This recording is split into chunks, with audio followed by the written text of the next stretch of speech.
Now, for international applicants, because their transcripts are significantly varied depending on their home country and where they went to school, I know what can you tell us about how LSAC calculates their unique LSAC GPA? Because I understand that can be different from the university's GPA.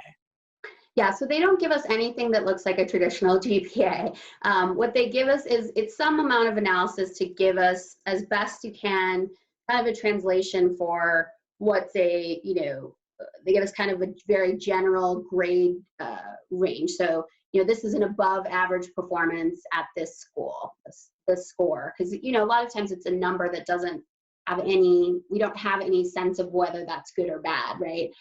So they will give us some information, for this school, a GPA that is, this number means, above average, or this means below average. Sometimes we can see a class rank, which is can be helpful.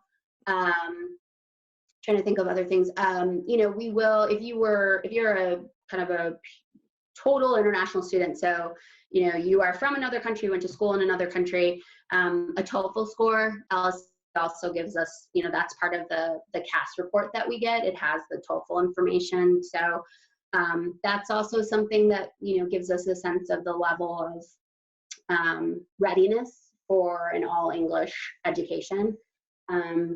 But there's not a huge amount of, I would say, numerical information that we get about the transcripts. So we can see sometimes the course selections depending on if they're also in English.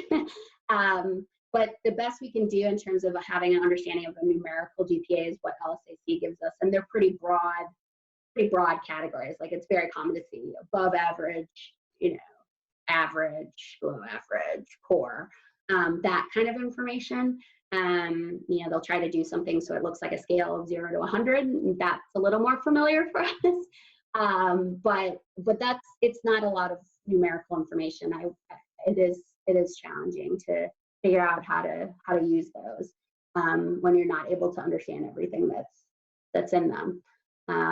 But they give us a little bit.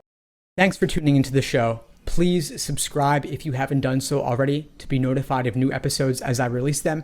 And feel free to reach out if you need anything at all as you move forward with your prep. I'm happy to help however I can. In the meantime, I'll wish you all the best and take care.